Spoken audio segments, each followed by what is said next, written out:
Hi, I'm your music director, Doug Starr, and I'm very happy to do this short video for you of the music that we're going to use this Sunday. I'll tell you a little bit about the hymns, I'll play little excerpts, and I'll tell you about our guests, our musical guests, who are our own parishioners. First of all, our organist for the voluntaries for the prelude and the postlude will be Michael Anderson, a member of the choir. And also, our choral scholar, Sarah Richards, will sing a Bach aria from Cantata 144 during the communion.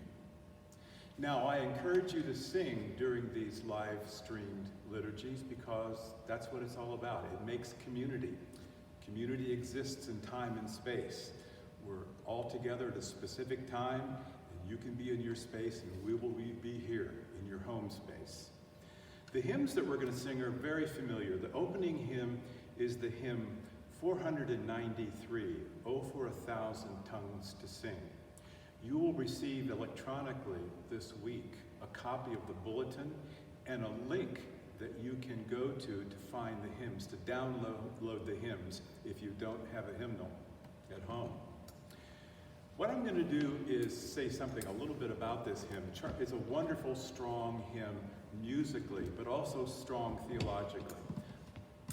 Charles Wesley, this is one of his hundreds and hundreds of hymns that he composed.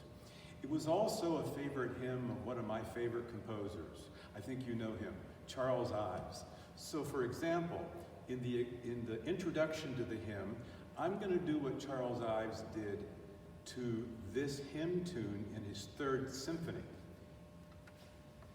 You'll hear it.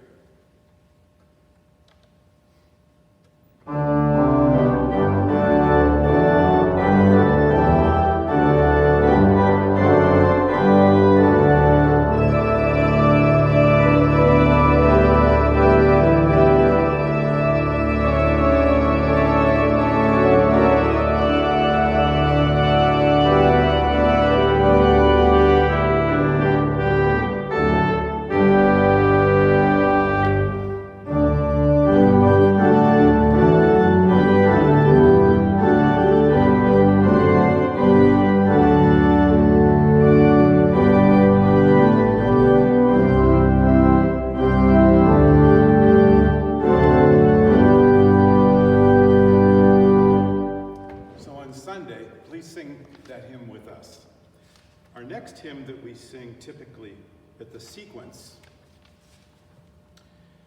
is hymn number 671. Maybe even by that number you know which hymn I'm talking about. Amazing Grace. Amazing Grace is best known for the author of the text, of course, the writer of this hymn, John Newton, who was an 18th century slave boat captain who had a religious conversion. And all of the words of this mighty hymn tell you the aspects of that conversion. Amazing grace, how sweet the sound that saved a wretch like me. I once was lost, but now I'm found, was blind, but now I see. I particularly like the last verse of this hymn, and Newton didn't write this hymn, but it is what I will call the definition of eternity. How long is eternity? When I was a student at Ohio State, Alice Parker, the great composer and arranger and a musical partner of Robert Shaw, gave a lecture on her works. And suddenly in her lecture she said, "How long is eternity?" She said, "It's the last verse of Amazing Grace. When we've been there 10,000 years, bright shining as the sun, we've no less days to sing God's praise than when we first begun." So I'm going to play for you verses 3, and to amplify the text, verses 4, and to amplify the text and the power of verse number 5, I'll change keys. We'll bring it up one step.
that last verse with me. The last hymn I'm going to preview today is the last hymn, actually. Hymn number 149, Eternal Lord of Love. You may not know that hymn by title, but I'm almost sure you know it by music. If you remember in the 1940 hymnal, a very significant hymn called Turn Back, O Man. Well, it's the very same melody, it's the very same harmonization.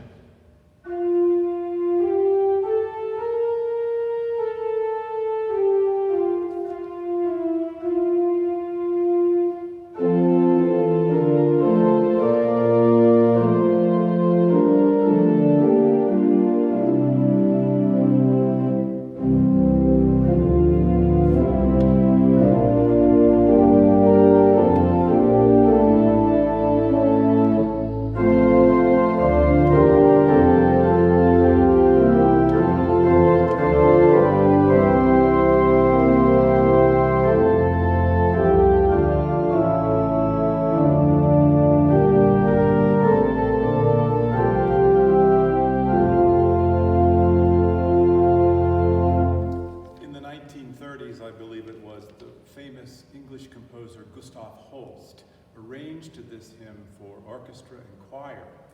And he started out the introduction, as I will do on Sunday, with what I would call a martial ground bass, a descending line that sounds like a march. And it will sound something like this.